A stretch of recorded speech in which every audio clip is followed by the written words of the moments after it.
감사합니다. 오늘도 이렇게 함께 모여 주님을 찬양하고 예배할 수 있도록 우리의 발걸음을 이 가운데로 인도해 주신 것 감사합니다. 우리가 코로나로 인해 많은 것들을 배웁니다. 우리의 가고 서는 것, 또한 예배를 드리는 것조차도 우리의 힘이 아니라 하나님께서 우리에게 허락하신 것임을 우리는 분명하게 이 순간들을 통해서 깨닫습니다. 하나님, 우리에게 주어진 모든 것에 그래서 감사와 기쁨이 있기를 원하고 익숙함에 속아 소중함을 잃어버리지 않는 우둔함이 우리 안에 없게 하옵소서.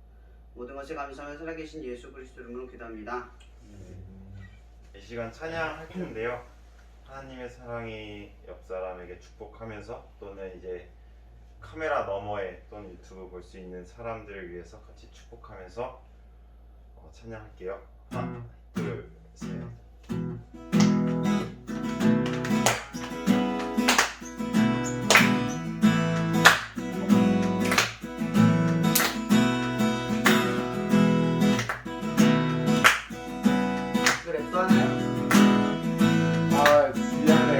하나님의 사랑이 하나님의 사랑이 당신의 삶 가운데 가득하기를 축복합니다. 하나님의 은혜가 우리 가운데 가득하길 기도합니다. 옆 사람 보면서 할게요. 하나님의 사랑이 당신의 삶 가운데 가득하기를 축복합니다. 하나님의 은혜가 우리 가운데 가득하길 기도합니다. 하나님의 사랑이 당신의 삶 가운데 가득하기를 축복합니다. 하나님의 은혜가 우리 가운데 이번에 카메라 너머의 그분들에게 하나님의 사랑이 당신의 삶 가운데 가득하기를 축복합니다. 하나님의 은혜가 우리 가운데 가득하길 기도합니다. 사랑의 주님, 사랑의 주님이 날 사랑하시네. 내 모습 이대로 받으셨네. 사랑의 주님이 날 사랑하듯이 나도 널 사랑하네.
때까지 그 주를 믿네. 주는 나의 힘이요 주는 나의 힘이요 주는 나의 힘이요 영원히 주를 의지하리. 주는 나의 힘이요 주는 나의 힘이요 주는 나의 힘이요 영원히 주를 의지하리. 주는 나의 힘이요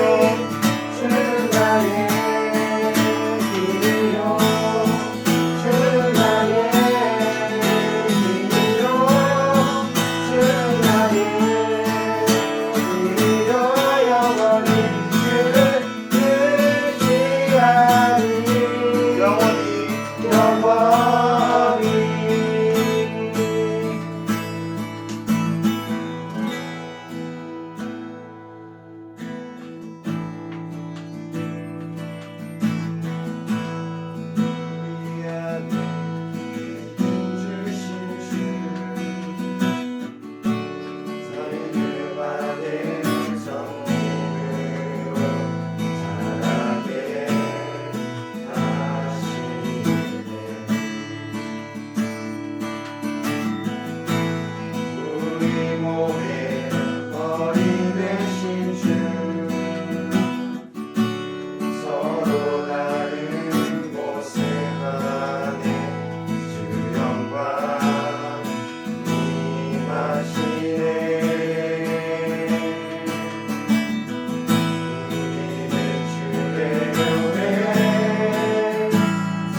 찬양 드리시고 우리 예배를 위해 또한 11월 스쿨처치 리더들을 위해 또한 다음 세대를 위해 함께 묵상하면서 나아갔으면 좋겠습니다.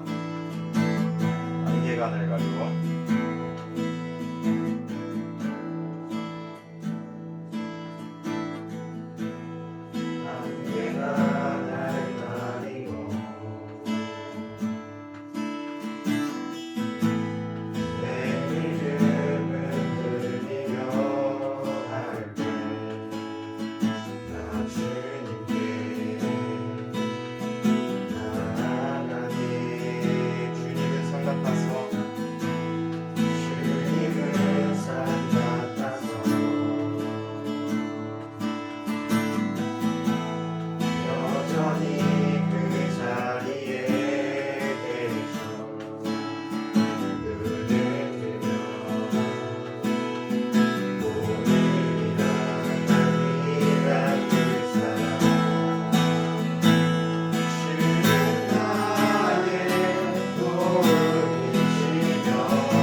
감사합니다.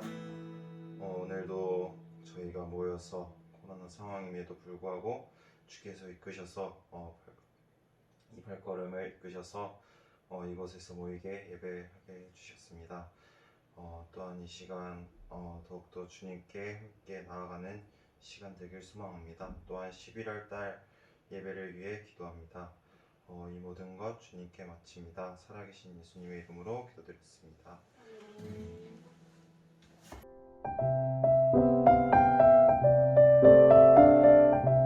성령이 아시아에서 말씀을 전하지 못하게 하시거늘 그들이 부르기아와 갈라디아 땅으로 다녀가 무시아 앞에 이르러 비두니아로 가고자 애쓰되 예수의 영이 허락하지 아니하시는지라. 무시아를 지나 두로아로 내려갔는데 밤에 환상이 바울에게 보이니 마게도냐 사람 하나가 서서 그에게 청하여 이르되 마게도냐로 건너와서 우리를 도우라 하거늘. 바울이 그 환상을 보았을 때 우리가 곧 마게도냐로 떠나기를 힘쓰니 이는 하나님이 저 사람들에게 복음을 전하라고 우리를 부르신 줄로 인정함이로라. 아멘. 복음이 세상으로 뻗어나가게 된 사건. 원래 복음은 이스라엘 안에만 머물러 있었단 말이에요. 스데반이 순교를 하면서부터 교회는 뜻하지 않는 핍박이 일어나기 시작을 했어요. 그때까지만 해도 교회는 잘 나갔잖아요. 말씀만 전하면 사람들이 믿었고 그들이 하나님의 사랑을 전하기만 하면 사람들이 받아들였고 이해했어요. 그 흩어지게 되면서 일어났던 일들이 뭐예요? 예수님의 12제자가 어때요? 복음을 사마리아와 어디에요? 북아프리카까지 가서 인도까지 가서 복음을 전하는 일의 시작점이 돼요. 그럼 교회가 바라보는 측면에서는요, 순탄하지 않은 거예요. 그죠? 교회가 몰락한 거죠. 일시에 무너져 버린 거예요. 모든 사람들이 그렇게 생각을 했었고 자기 자신, 그 도망치는 사람들조차도 그 이후의 상황에 대해서 뭔가 소망을 가질 만큼 상황이 좋지 않았다라는 거죠. 그럼 지금의 상황은 어때요? 코로나를 경험하는 여러분, 그리스도인의 삶에서 교회를 다니는 사람으로서, 예수를 믿는 사람으로서, 또 다음 세대를 섬기는 사람으로서 이 코로나의 시대를 지내면서 여러분들의 상황은 좀 어때요? 굉장히 낙관적인가요? 뭔가 희망적인 게 보여요? 이러한 상황이 우리에게 뜻하는 상황은 아니었죠. 더 좋아질 거라고 생각했고 이번 한 달만큼은 그래도 괜찮을 거라고 생각을 했을 거예요.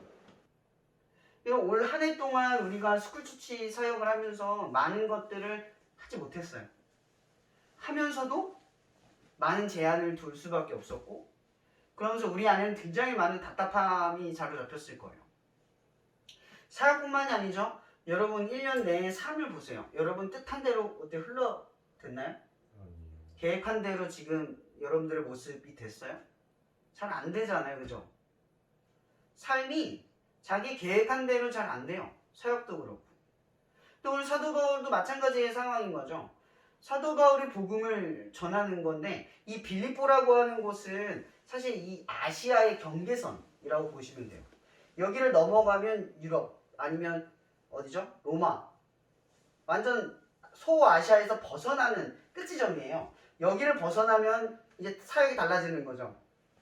여러분 사도 바울은 이방인의 사도라고 불리던 시점이 있어요. 그게 언제부터일까요? 바로 이 지점이에요. 여기서부터 사도 바울의 정체성이 분명해지기 시작을 하는 거죠. 예루살렘에 살고 있던 이스라엘이 망하면서 유대인들은 흩어졌어요. 이미. 이 흩어진 유대인들을 뜻하는 말을 디아스포라라고 해요. 흩어진 자들.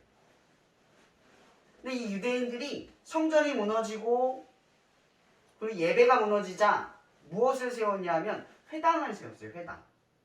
자기들끼리 말씀을 읽는 회당을 세웠단 말이에요. 그 디아스포라의 특징은 뭐냐면 이 흩어진 유대인들이 흩어졌지만 그곳에서 뭐예요? 자신들의 정체성을 잃어버리지 않았어요. 여러분 그들이 그렇게 나라가 망하게 되면서 이스라엘이 망하게 되면서 하나님께서 그들을 지켜주지 못하는 그 상황이 굉장히 원망스럽고 힘들 수도 있겠지만 보이지 않는 것들 중에 하나님은 서서히 무언가를 뜻하지 않은 것에서 예비하기 시작을 한 거죠. 그런 가운데 사도 바울이 이방인의 사도로 부름받는 과정이 일어나는 거예요. 전혀 아무런 하나님에 대한 배경 지식이 없는 상황 가운데 복음을 전하는 게 아니에요.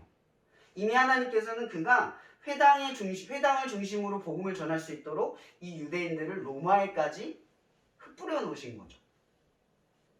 우리가 볼 때는 계획한 바가 아니에요. 원하고자 하는 바가 아니에요.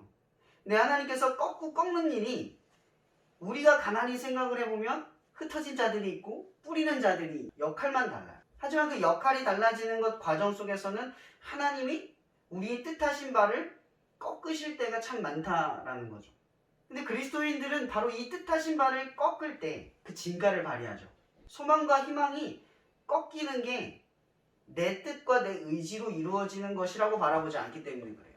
여러분들이 오늘 내가 원하는 바 이렇게 여기에 도달해야 됐는데 이 도달하는 목표에 도달하지 못했을 때 많은 걱정과 근심이 생기잖아요.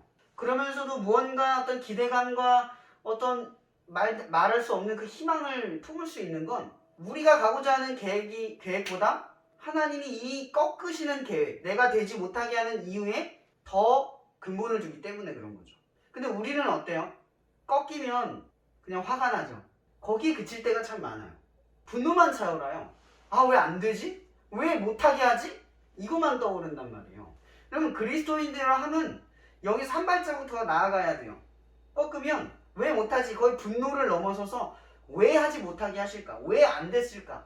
무엇을 보게 하실까? 라는 고민을 다시 하지 않을 수가 없어요. 우리가 원하는 것에 내가 원하는 결과, 내가 원하는 것에 있지 않을 때 우리가 하게 되는 그 생각이 우리를 결정지어요. 여러분 사도 바울은 성령의 막힘, 예수의 영이라고 표현했지만 성령이죠. 성령이 임하여서 환상이 임하기 전에 그 안에 부딪힘을 주는 거예요. 다시 돌아가려고 하는 그 지점. 사도 바울에게는 익숙하고 편한 길이죠. 가장 안정적이고 효율적인 길이란 말이에요. 오히려 소아시아를 관리하는 게 더 효율적이고 합리적인 길이에요. 갑자기 여기를 틀어서 마게도냐 쪽으로 간다라는 건 불모지, 한 번도 가보지 않은 곳에 들어가야만 하는 거예요. 지금 이 상황에서 또 어떤 상황이 벌어졌냐면 사도 바울은 누구와 이별을 했어요? 그의 절친 바나바와 이별을 했어요. 이런 바나바는 어떻게 보면은 굉장한 선교적인 어떤 물질적인 후원과 여러 가지 도움을 주었던 사도 바울의 가장 각별한 동역자란 말이에요. 그 동역자랑 헤어졌다는 건 사도 바울은 이제 자기의 힘으로 사역을 해야 돼요. 근데 그 상황이 보세요.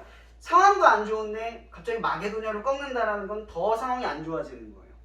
더 좋아질 수 없어요.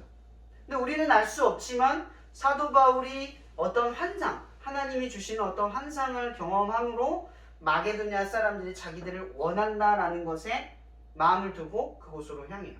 그 이후에 그곳에서 두아디라라고 하는 동역자를 만나게 되죠. 사실 이 작게 표현하고 있지만 이 동역자를 통해서 사도 바울은 소아시아를 벗어난 사역을 할 수 있는 그 모든 출발점이 되는 거예요. 이 사람을 만남으로 인해서 그 지역을 선교할 수 있는 힘을 얻게 되는 거예요.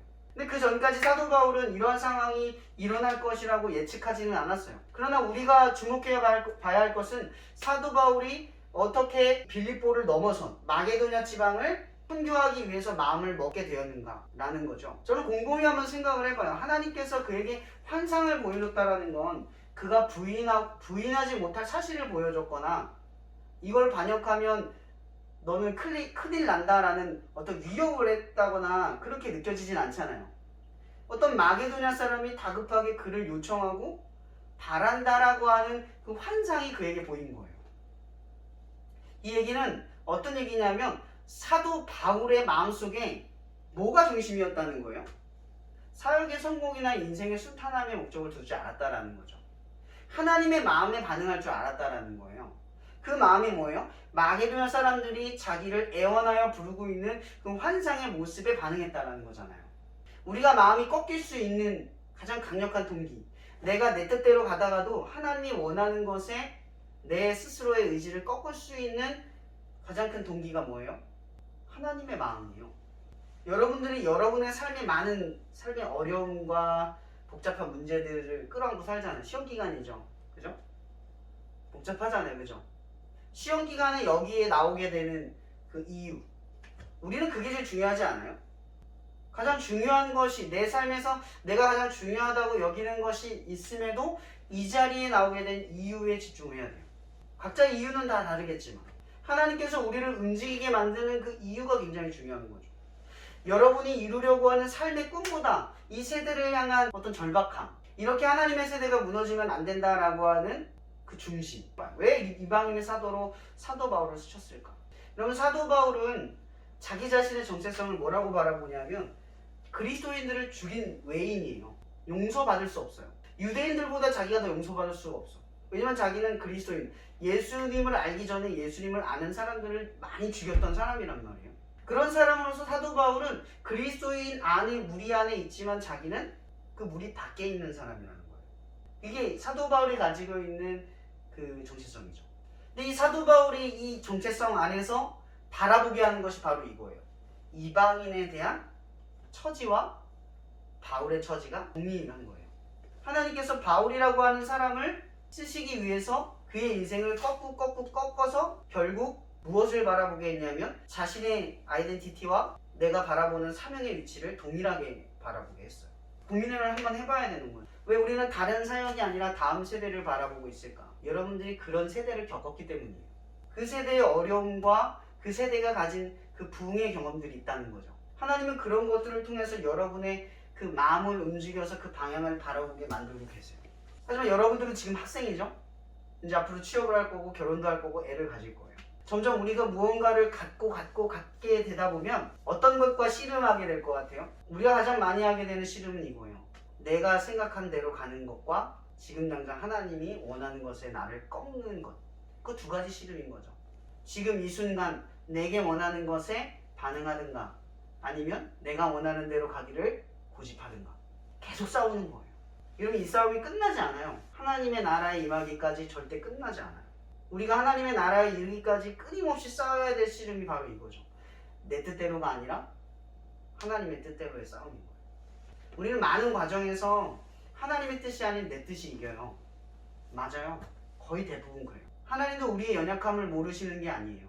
우리가 하나님의 뜻대로 가지 않는다고 해서 하나님은 우리의 계획을 실패하지 않아요. 그러나 하나님께서 우리에게 요구하시는 게 있죠. 네가 나를 선택하지 않아도 내 뜻대로 너를 이끌어가기 위해서 필요한 게 있어요. 뭐냐면 꺾일 때 내가 원하고자 하는 방향이 아니라 그 다른 방향으로 내가 꺾일 때가 중요하다는 거죠. 이랬던 대표적인 성경적 인물이 누가 있죠? 다윗이 그렇잖아요. 다시 가고자 하는 길이 있었단 말이에요. 그 인생이 얼마나 꺾여서 사울에게 쫓겨다녔어요. 억울하게. 또 누가 있어요? 다니엘이 있어요. 또 요셉이 있어요. 야곱이 있어요. 이런 성경의 수많은 인물들이 경험한 거 보세요. 믿음의 조상 아브라함이라고 하는 사람도 그래요. 자기 계획대로 75세까지 살다가 이제는 하나님의 계획대로 살아보려고 가나안 땅으로 들어가는 거예요. 그리고 그곳에서 끊임없이 훈련했던 게 뭐냐면 내 뜻이 아니라 하나님의 뜻대로 가는 훈련을 한 거예요. 신앙적인 삶의 훈련이 뭐라고 생각하세요? 내 뜻대로가 아니라 하나님의 뜻대로 가고자 하는 삶을 살아가는 거예요. 그러기에 있어서 우리에게 순간순간 이 꺾여진 상황에서 고민하게 되는 건 말씀과 기도라는 도전이죠. 왜 이런 상황을 주셨을까? 끊임없이 이 상황 속에서 묵상하고 또 묵상하면서 하나님이 내게 뭘 원하는지를 고민해야 한다는 거예요. 오히려 우리는 내 뜻대로 갈 때를 두려워해야 돼요. 하지만 거꾸로 하나님이 내 뜻대로를 꺾을 때 우리는 더 분명해져요. 어디로 가야 되는지. 근데 내 뜻대로 쭉 가잖아요? 그럼 두려움은 없는데 불안해요. 잘 가고 있는 게 맞는지, 잘 하고 있는 건지. 근데 그 가고 있는 길을 우리가 꺾이는 걸 경험하면 우리는 생각해요. 하나님이 원하는 게 뭘까? 그제서야 생각을 하는 거죠. 여러분, 사도 바울은 지금까지만 해도 자기가 어떤 길로 가야 되는지를 정확하게 몰랐을 거예요. 하지만 마게도냐 사람의 환상이 그의 중에 나타나면서 바울은 이제 내가 어디로 가야 되는지를 발견하는 지점에 이르게 되는 거죠. 이제서야 이방인들을 바라보기 시작을 해요. 이제서야 바라봐야 할 곳을 바라보기 시작을 해요. 여러분들에게도 사도 바울과 같은 그 방향이 언제쯤 나의 아이덴티티처럼 발견될지 몰라요. 그럼 이스라엘로 바뀌는 순간 야곱이 이스라엘이 됐나요? 이름이 바뀌었는데 그대로였어요. 그럼 사도 바울도 똑같잖아요. 이방인의 사도로 부름받았다고는 했지만 정작 아직까지는 어때요? 이방인의 사도로 살아가진 못했어요. 하지만 하나님께서 그를 쓰시기 위해, 그 분명한 아이덴티티로 그를 끌어가시기 위해 무엇이 필요했냐면 꺾는 과정이 필요했다라는 거죠. 여러분들이 잘 가고 있는지 두려워하는 것들이 많을 거예요. 하지만 우리가 가장 두려워할 것은 하나님이 우리를 꺾을 때 생각하지 못하는 것, 혹은 너무 순탄하게 갈 때, 그 과정에 하나님이 나를 생각하게 만들어서 하나님이 나를 특별하게 만드는 그 아이덴티티에 접근하지 못할 때 두려워해요. 여러분들은 이 스쿨처치라는 사역, 더드림 TV라는 사역을 통해서 각 개인 한 사람 한 사람의 아이덴티티가 만들어져 가고 있어요. 여러분의 삶을 꺾어 가시는 하나님.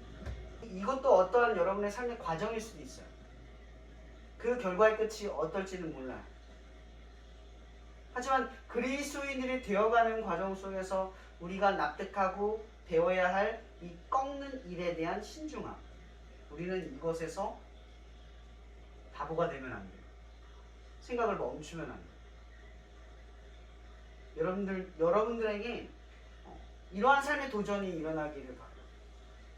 하나님께서 여러분들을 그리스도인 혹은 하나님의 자녀로 끌어가시기 위해 꺾을 때 그 아이덴티티에 다가설 수 있는 그 묵상이 따르기를 바라요.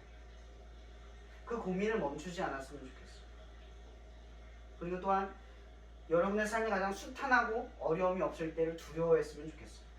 그때가 가장 하나님을 사랑하지 않고 하나님을 의지하지 않고 하나님을 떠올리지 않을 상황입니다. 오히려 우리에게, 그리스도인들에게 가장 복 있는 상황은 하나님이 우리를 꺾을 때, 그리고 그걸 통해서 하나님으로 고민하기 시작하게 할 때, 우리는 평탄하고 안전한 길로 갈 수 있다는 확신을 얻을 수 있을 겁니다. 여러분, 그리스도인들에게는 위기가 더 이상 위기가 아닙니다. 거기에는 하나님의 뜻이 있다는 걸 알기 때문입니다. 오늘 사도 바울의 도전처럼 마게도냐를 넘어서는, 빌립보의 이 경계선을 넘어서는, 이방인의 사도로 거듭나게 되는 이 도전 앞에서는 여러분들이 되기를 바랍니다. 뜻한 바를 꺾을 때 예수님이 겟세마네 동산에서 기도하신 것처럼 나의 뜻대로 마옵시고 아버지의 뜻대로 되게 하여 주옵소서. 하나님의 뜻이 무엇인지 내게 알게 하여 주옵소서. 이렇게 구하는 자들이 되기를 주님의 이름으로 축복합니다. 기도하고 가실게요. 사랑해 주님 감사합니다. 오늘 우리에게 내 뜻대로가 아닌 하나님의 뜻대로 나아가는 그리스도의 삶이 무엇인지를 사도 바울의 삶을 통해 우리에게 알려주신 것을 믿습니다. 하나님, 우리의 삶에 빌립보처럼 삶의 경계점이 있어 과감하게 도전하지 못하고 그 삶을 꺾어서 인정하지 못하는 우리들의 삶의 경계 지점이 있을지 모릅니다.